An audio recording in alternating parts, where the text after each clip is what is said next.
Mike Ditka, the master of understatement there. This is Dr. Lowell Weil. He has been the team podiatrist for the past 13 years. Now let's talk just a little about that Astroturf.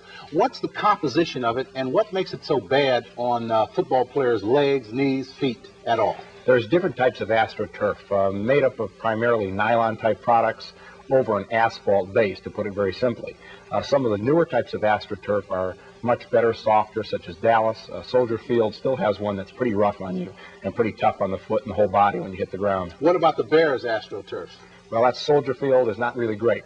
Compared to some of the others around the league, I think it's quite tough on them. It's like falling on the street with a little bit of carpeting on top of it. Yeah, you wonder how these guys manage to be able to get up. I mean, I'm on the sidelines a lot, and when I see them fall, you say, and then these big 250-pounders fall on top of them, you say, oh, you know, get up, fella. How's that going to happen for you? Well, they get stuffed up, just falling down and having someone fall on top of you, weighing that amount and going through all the various aspects that you have to play the game, and then having to fall on such a hard surface makes it pretty tough. Now, Dennis McKinnon, a great pass receiver and a fine blocker himself, has been a victim of what some feel is the Astroturf-itis, if it indeed is so. Here's McKinnon going off into the locker room after the game. I'm sure you're following him to find out what happened.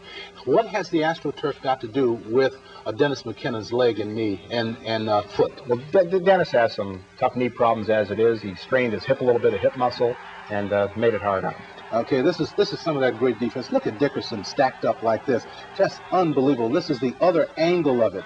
Dickerson must think that a Mack truck is hitting him. I mean, these guys they just do a job on everybody. This has got to really hurt people's legs. And now, look at this hit on, oh, man, that one was on Ellard, wasn't it? Yeah, we get another angle at it. Marshall just pops him.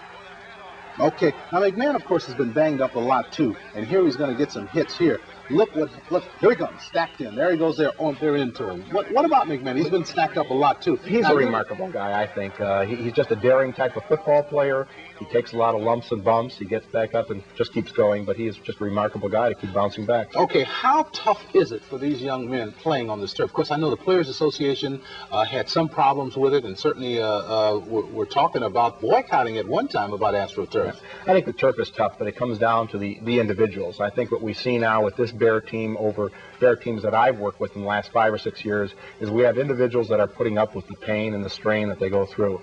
And it's a credit to our training staff and everyone else to keep them motivated psychologically to be able to put up with the pain you have to go through to play football. You said to me one time that the knee is not meant to be moved in the direction that most of these football players' knees get moved in games. It is not. That's why you see so many of them who are gimpy once the game's over for them. And of course the turf plays a part in that because it creates a friction surface between the shoe and the ground. It's very tough for the foot to slide, and the knee gets all the pressure from that then. Okay. The man himself, of course, is Walter Payton. It's incredible how this man has existed and excelled through these years. Maybe you might want to ask him something about it. Your feet bothering you? Well, no, I was just curious. The Superdome in New Orleans, you judge that to be a better surface than the one at Soldier? Well, I've taken a tour through the Superdome, never actually seen the game played there, but I think it is a more modern type of turf. And for a one-game situation, it's not going to be a big thing. Anyone can come out for one game and play the game. I hear you. What about Are Champaign? you coasting around this real quickly? When you say the Bears' surface at Soldier Field isn't real good, is it among the worst in the league, the bottom third? Where do you rank? I'd say it's somewhere in the middle. Is it? And how about Champaign, where they're going to be starting That's a new Wednesday? surface, so that should be all right. Not as nice as I think a natural turf, but certainly it'll be adequate. And it really doesn't make much difference because they're only going to work out for 2 or 3 days and then short practices. That's right. I think it's the whole cumulative effect. For 1 week or 2 weeks, they can put up with anything. I think they can work out in Eden's Highway and they do all right. I think you may be right about Tough that. as they are. Thanks a lot, Lowell, for being with us. Pleasure. Thanks, Doctor.